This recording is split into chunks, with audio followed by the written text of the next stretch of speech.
ത്രിയേക ദൈവത്തിന്റെ വലിയ തിരുനാമത്തിന് മഹത്വമുണ്ടായിരിക്കട്ടെ. വിശുദ്ധ ദൈവമാതാവിന്റെ വാങ്ങിപ്പ് പെരുന്നാളിന്റെ ദിവസങ്ങളിലൂടെയാണ് നമ്മളിപ്പോൾ കടന്നുപോയിക്കൊണ്ടിരിക്കുന്നത്. അദൃശ്യനായ ദൈവത്തെ ലോകത്തിന് നൽകി അകലെയായിരുന്ന തമ്പുരാനെ കൂടെ നിർത്തുവാൻ ഭാഗ്യം ലഭിച്ചത് പരിശുദ്ധ കന്യക മറിയാമിനാണ്. രക്ഷാകര ചരിത്രത്തിന് നിയോഗം വന്നു ചേർന്നത് കന്യക മറിയാം എന്ന ബാലികയ്ക്കായിരുന്നു. വിശുദ്ധ വേദപുസ്തകത്തിൽ നമ്മൾ അനേകം അമ്മമാരെ കാണുന്നുണ്ട്. എന്നാൽ ദൈവം കൂടെ ഉണ്ടായിരുന്ന അമ്മ അത് വിശുദ്ധ കന്യക മറിയാമാണ്. എഴുതപ്പെട്ടിരിക്കുന്ന 4 സുവിശേഷങ്ങളിൽ വിശുദ്ധ ദൈവമാതാവ് 4 തവണ സംസാരിച്ചതായിട്ടാണ് വിശുദ്ധ വേദപുസ്തകം സാക്ഷ്യപ്പെടുത്തുന്നത്. 1. ദൈവഹിതത്തിന് വിധേയമാകുവാൻ. 2. ദൈവത്തെ സ്തോത്രം ചെയ്യുവാൻ. 3. മറ്റുള്ളവർക്ക് വേണ്ടി മധ്യസ്ഥത അർപ്പിക്കുവാൻ. 4. ദൈവത്തെ അന്വേഷിക്കുവാൻ. പൗരസ്ത്യ സഭകളുടെ വിശ്വാസത്തിലും ആരാധനാ പാരമ്പര്യത്തിലും വിശുദ്ധ ദൈവമാതാവിന് വലിയ പ്രാധാന്യമുള്ളതായി നമുക്ക് കാണുവാൻ സാധിക്കും. സാക്ഷ്യപേടകവും അതിലെ വിശുദ്ധ വസ്തുക്കളും വിശുദ്ധ ദൈവമാതാവിൻ്റെ പ്രതീകമായിട്ടാണ് സഭാപിതാക്കന്മാർ നമ്മെ പഠിപ്പിച്ചിരിക്കുന്നത്. യഹൂദ മതത്തിൻ്റെ ചരിത്രമെടുത്ത് പരിശോധിക്കുമ്പോൾ ഭക്തി പ്രസ്ഥാനത്തിൽ സാക്ഷ്യപേടകത്തിന് വലിയ പ്രാധാന്യമുള്ളതായി നമുക്ക് കാണുവാൻ സാധിക്കും. വിശുദ്ധ വേദപുസ്തകത്തിലെ പുറപ്പാട് പുസ്തകം 31-ാം അധ്യായം എടുത്ത് പരിശോധിക്കുമ്പോൾ ദൈവത്തിൻ്റെ സാക്ഷ്യപെട്ടകം നിർമ്മിക്കുവാൻ ദാൻ ഗോത്രത്തിലെ അസീമിലേക്കിൻ്റെ മകനായ ഒഹോലിയാവിനെയും ബെസാലിനെയും ചുമതലപ്പെടുത്തുകയും തൻ്റെ ദിവ്യാത്മാവും തേജസ്സും കൊണ്ട് അവരെ നിറച്ചുവെന്നും സാക്ഷ്യപ്പെടുത്തുന്നു. എപ്രകാരം യഹോവയുടെ സാക്ഷ്യപേടകം നിർമ്മിക്കണമെന്ന് യഹോവ നിർദ്ദേശം നൽകുന്നുണ്ട്. ദൈവം മനുഷ്യരുടെ ഇടയിൽ വസിക്കാൻ ആഗ്രഹിക്കുകയും അവർ എനിക്കൊരു വിശുദ്ധ മന്ദിരം ഉണ്ടാക്കണമെന്നും അതിൻ്റെ ഉപകരണങ്ങളും തിരുനിവാസവും എപ്രകാരം ഇരിക്കണമെന്നും യഹോവ തൻ്റെ ജനത്തിന് നിർദ്ദേശം കൊടുക്കുന്നുണ്ട്. ഈ സംഭവം ക്രിസ്തു നമ്മുടെ ഉള്ളിൽ എപ്രകാരം വസിക്കണമെന്നതിന് ഒരു മാതൃകയാണ്. പഴയ നിയമ പശ്ചാത്തലത്തിൽ ക്രിസ്തുവിന് ഒരു സാക്ഷ്യപേടകം നിർമ്മിക്കുവാൻ പറയുമ്പോൾ പുതിയ നിയമത്തിലേക്ക് എടുത്തു ചിന്തിക്കുമ്പോൾ ആ സാക്ഷ്യപേടകമായി മാറുന്നത് വിശുദ്ധ കന്യക മറിയാമാണ്. ഈ നോമ്പിൻ്റെ കാലഘട്ടത്തിൽ ക്രിസ്തു വസിക്കുവാൻ ആഗ്രഹിക്കുന്ന സാക്ഷ്യപേടകമായി മാറുവാൻ വിശുദ്ധ കന്യക മറിയാമിനെ പോലെ മാറുവാൻ നമുക്ക് സാധിക്കണം. സാക്ഷ്യപേടകം എപ്രകാരം നിർമ്മിക്കണമെന്ന് നിർദ്ദേശം നൽകിയതുപോലെ തന്നെ യഹോവ സാക്ഷ്യപെട്ടകത്തിനുള്ളിൽ സൂക്ഷിക്കേണ്ട വസ്തുക്കളെ പറ്റിയും തൻ്റെ ജനത്തിന് നിർദ്ദേശം നൽകുന്നുണ്ട്. മന്ന ഇട്ടുവെച്ച പൊൻപാത്രവും അഹറോന്റെ തളർത്ത വടിയും സീനായ് മലമുകളിൽ വെച്ച് മോശയ്ക്ക് കൈമാറിയ 10 കൽപ്പനകളടങ്ങിയ 2 കൽപ്പലകകളും സാക്ഷ്യപേടകത്തിനുള്ളിൽ സൂക്ഷിക്കണമെന്ന് യഹോവ കൽപ്പിക്കുന്നു. ഇവയെല്ലാം തന്നെ വിശുദ്ധ കന്യക മറിയാമിൻ്റെ പ്രതീകങ്ങളായിട്ടാണ് നമ്മൾ മനസ്സിലാക്കുന്നത്. ഒന്നാമതായി മോശയ്ക്ക് സീനായ് മലമുകളിൽ വെച്ച് നൽകിയ 10 കൽപ്പനകളടങ്ങിയ 2 കൽപ്പലകകൾ. യഹോവയുടെ ജനം എപ്രകാരമായിരിക്കണമെന്ന് 10 കൽപ്പനകളിലൂടെ നമ്മൾ കാണുന്നു. പഴയ നിയമ കാലഘട്ടത്തിൽ 10 കൽപ്പനകൾ മോശയ്ക്ക് നൽകിയെങ്കിൽ പുതിയ നിയമ പശ്ചാത്തലത്തിൽ നമ്മൾ ചിന്തിക്കുമ്പോൾ വിശുദ്ധ ദൈവമാതാവാണ് ആ കൽപ്പനകളുടെ പൂർത്തീകരണം. ദൈവഹിതത്തിന് വിധേയപ്പെടുന്ന തൻ്റെ ഉദരത്തിൽ ക്രിസ്തുവിനെ വഹിക്കുവാനായി തനിക്ക് ഗബ്രിയേൽ ദൂതനിൽ നിന്ന് അറിയിപ്പ് ലഭിച്ചപ്പോൾ മറുചോദ്യങ്ങളൊന്നുമില്ലാതെ ക്രിസ്തുവിന് വിധേയപ്പെട്ട ഒരു മാതാവിനെ നമുക്ക് കാണുവാൻ സാധിക്കും.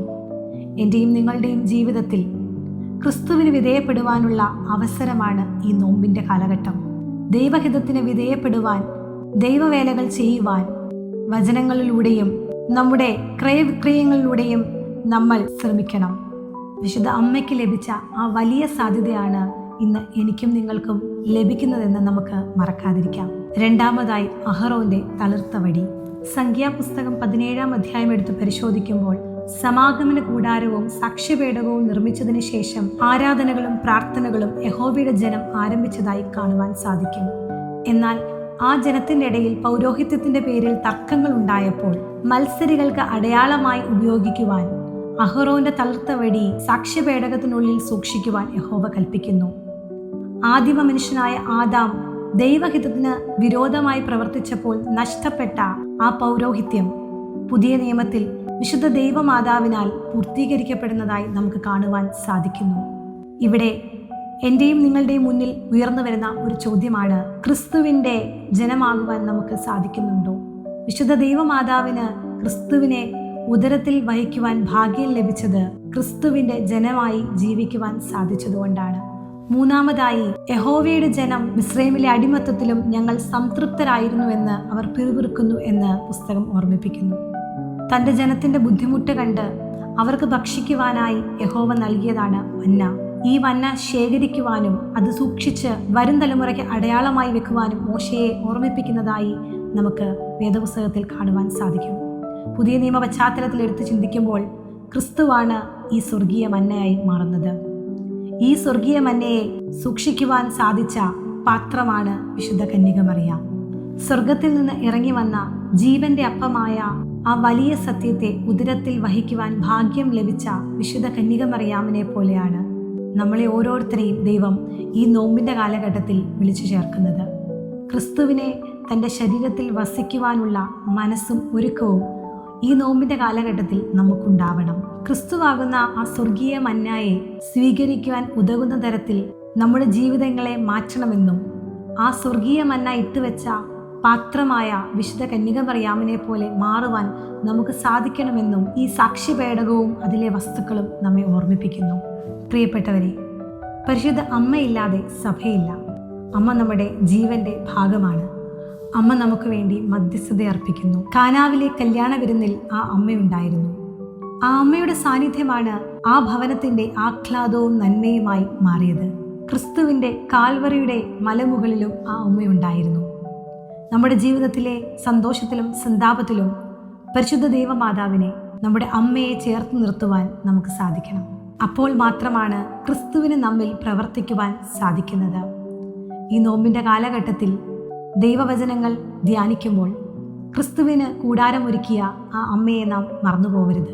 ദൈവസാന്നിധ്യത്തിൻ്റെ അടയാളമായ, ദൈവത്തിൻ്റെ കൂടെ വസിക്കുന്ന, ദൈവത്തെ അന്വേഷിക്കുന്ന, ദൈവത്തെ പാടി സ്തോത്രം ചെയ്യുന്ന, നമ്മൾക്ക് വേണ്ടി മധ്യസ്ഥത അർപ്പിക്കുന്ന, ദൈവവിധേയത്തിന് ഹിതമായി ജീവിക്കുന്ന വിശുദ്ധ കന്യകമറിയാമിനെ പോലെ എനിക്കും നിങ്ങൾക്കും ക്രിസ്തുവിനെ മനസ്സിലാക്കുന്ന ഒരു ക്രിസ്ത്യാനിയുടെ ജീവിതം എപ്രകാരമാണെന്ന് മനസ്സിലാക്കി ജീവിക്കുവാൻ ഈ നോമ്പിൻ്റെ കാലഘട്ടവും പ്രാർത്ഥനകളും ഉപവാസങ്ങളും അനുഗ്രഹപ്രദമായി തീരട്ടെ എന്ന് പ്രാർത്ഥനയോടെ നിർത്തുന്നു. ദൈവനാമം മഹത്വപ്പെടട്ടെ.